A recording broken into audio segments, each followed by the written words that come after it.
देश के लोग बजट 2023 के लिए बहुत उत्सुक हैं। देश का बजट 1 फरवरी 2023 को आएगा, लेकिन उससे पहले लोगों की इस बजट से क्या उम्मीदें हैं, चलिए जानते हैं। देश का मिडिल क्लास महंगाई की मार से जूझ रहा है। बजट 2023-24 से पहले 2.5 लाख से 20 लाख सालाना कमाने वाला यही मिडिल क्लास एक बार फिर सरकार की ओर उम्मीदों से देख रहा है। चलिए जानते हैं क्या है ये उम्मीदें। टैक्स स्लैब रेट में बदलाव की मांग। वित्त वर्ष 2017-18 से और 2020 में घोषित न्यू टैक्स रेजिम के बाद से इंडिविजुअल के लिए टैक्स नीति में कोई बदलाव नहीं किया गया है। इसीलिए मिडिल क्लास चाहता है कि बजट 2023 में टैक्स बोझ को कम करने के लिए स्लैब रेट में बदलाव किया जाए। सेक्शन 80C डिडक्शन से बाहर हो ट्यूशन फीस। मिडिल क्लास की एक और मांग है, जो बच्चों की ट्यूशन फीस को सेक्शन 80C की डिडक्शन से अलग करने की मांग कर रहा है। सेक्शन 80C में पहले से ही ढेरों निवेश खर्च जोड़ा जा रहा है और उसकी लिमिट भी 1.5 लाख तक की ही है। हेल्थ इंश्योरेंस पर डिडक्शन को बढ़ाने की मांग। इसके साथ ही सेक्शन 80D के तहत हेल्थ इंश्योरेंस के लिए डिडक्शन को 25,000 रूपए से बढ़ाकर 50,000 रूपए करने की भी लंबे समय से मांग की जा रही है। रोजगार के लिए अवसर मिलने की आशा। भारतीय अर्थव्यवस्था धीरे धीरे कोविड-19 महामारी के असर से उबर रही है। इसकी वजह से ढेर सारी नौकरियां भी गई हैं। मिडिल क्लास बजट 2023 में रोजगार से जुड़े फैसलों की भी उम्मीद कर रहा है।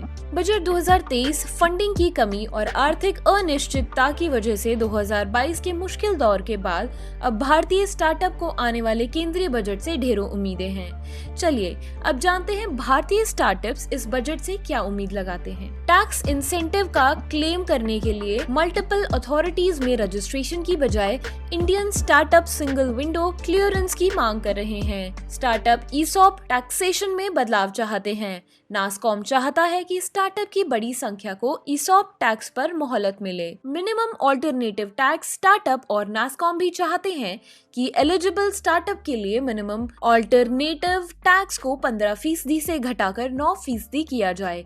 इससे छोटे कारोबार को अपनी पूंजी से जुड़ी जरूरतें पूरी करने में मदद मिलेगी। एक दूसरी मांग ये है कि इंडियन स्टार्टअप्स के लिए एंजल इन्वेस्टर के लिए तय दायरों को बढ़ाया जाए। एंजल इन्वेस्टर्स को प्राइवेट इन्वेस्टर्स, सीड इन्वेस्टर्स या एंजल फंडर भी कहा जाता है।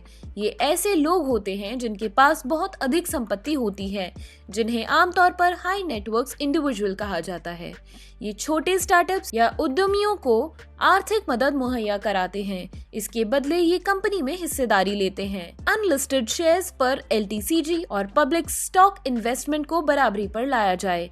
नासकॉम का कहना है कि मौजूदा टैक्स प्रावधान विदेशी निवेशकों की तुलना में घरेलू निवेशकों के लिए एक समान अवसर प्रदान नहीं करते हैं। तो ये थे कुछ चुनिंदा पॉइंट्स जिसके बारे में हमने डिस्कस किया। चलिए अब बजट से जुड़े कुछ इंटरेस्टिंग फैक्ट्स के बारे में जानते हैं। अब जब केंद्रीय बजट 2023-24 आने में कुछ ही दिन बाकी हैं, केंद्रीय वित्त मंत्री निर्मला सीतारमण ने 2019 में ब्रीफकेस में बजट लाने की पुरानी परंपरा को खत्म कर दिया था। वह एक लाल मखमली कपड़े में बजट को ढककर संसद पहुंची थी। इसे उन्होंने बही खाते का नाम दिया था। राष्ट्रीय ध्वज भी इसके ऊपर छपा था। वित्त मंत्री के इस कदम ने संसद में बजट के लिए ब्रीफकेस लाने की परंपरा को खत्म किया था।